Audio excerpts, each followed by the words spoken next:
ওর তো দুইটাই ছবি, দুইটাই তো সন্তান। একটা ছবির প্রমোশন করবে আর একটা প্রমোশন করবে না, এটা তো হতে পারে না, তাই না? রোমান্টিক ছবি, একটা অ্যাকশন ঘরানার ছবি। বিগত দিনে সাকিবের 5টা ছবি আসছে না ঈদে, কোনো কাজই বাকি ছিল না। এটা অনেক আগে সাকিবের ডাবিং থেকে শুরু করে এভরিথিং শেষ হয়ে গেছিল, কাজ বাকি ছিল কালার কারেকশন, ব্যাকগ্রাউন্ড।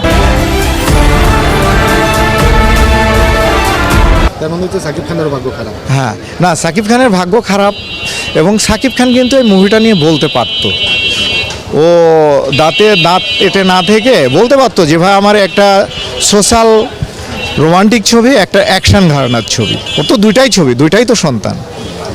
এই ছবি থেকে তো পারিশ্রমিক নিছে না ভাইয়া, কিন্তু বলে নাই। কেন বলে না, এটা ওর ব্যাপার। কিন্তু একসময় কিন্তু উনি খুব ভালো করছিল। হ্যাঁ, এবং না ছবিটা যখন ডাবিং হয়, ডাবিংয়ের সময় ও আমাকে প্রচুর প্রশংসা করতো, এবং এই ছবির ডাবিং আমরা প্রায় মনে হয় 17 দিন না 18 দিন ধরে সাকিব ডাবিং করেছিল। একটা সিকোয়েন্স করে যেত, পরের দিন এসে বলতো না এই জায়গায় আরেকবার করি, ভাল লাগবে। কিন্তু সাকিবের এটা আমি বলবো হিরো হিসাবে মোটেও উচিত হয় নাই।